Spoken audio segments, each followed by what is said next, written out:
नमस्कार, मी मनीषा. तुम्ही पाहत आहात एम न्यूज. रस्ता सोडा, भाजपच्या जन आक्रोश रॅलीत महिलेचं संताप.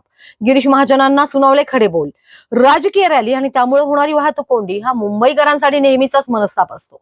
मात्र वरळीत पार पडलेल्या भाजपच्या जन आक्रोश रॅलीत एका संतप्त महिलेनं थेट मंत्री गिरीश महाजन यांना जाब विचारल्याचा प्रकार समोर आला.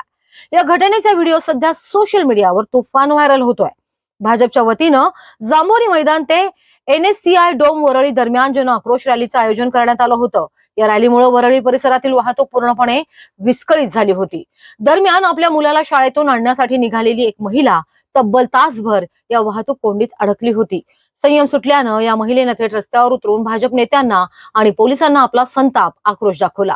महिलेनं ओरडून सांगितलं की तासभर मी इथे अडकली आहे, मला माझ्या मुलाला न्यायला जायचंय. रस्त्यावर गर्दी करण्यापेक्षा मैदानात जाऊन आंदोलन करा आणि रस्ता मोकळा करा. यावेळी उपस्थित पोलीस अधिकाऱ्यानं महिलेला आवाज कमी करण्यास सांगितलं. मात्र संतापलेल्या मातेनं पोलिसांनाही सुनावण्यास मागे पुढे पाहिलं नाही. समोर संतापलेली महिला असतानाही मंत्री गिरीश महाजन यांनी शांत राहणं पसंत केलं. त्यांनी कोणताही वाद न घालता परिस्थिती हाताळण्याचा प्रयत्न केला. हा व्हिडिओ व्हायरल झाल्यानंतर नेटकऱ्यांनी संमिश्र प्रतिक्रिया दिल्यात. जनतेच्या प्रश्नांसाठी काढलेल्या जन आक्रोश रॅलीत सामान्य जनतेचाच आक्रोश पाहायला मिळाला, अशी टीका विरोधकांकडून केली जाते. मुंबईतील वाहतूक कोंडी आणि राजकीय रॅलींमुळे होणारा त्रास यावर पुन्हा एकदा या निमित्तानं चर्चा सुरू झाली आहे.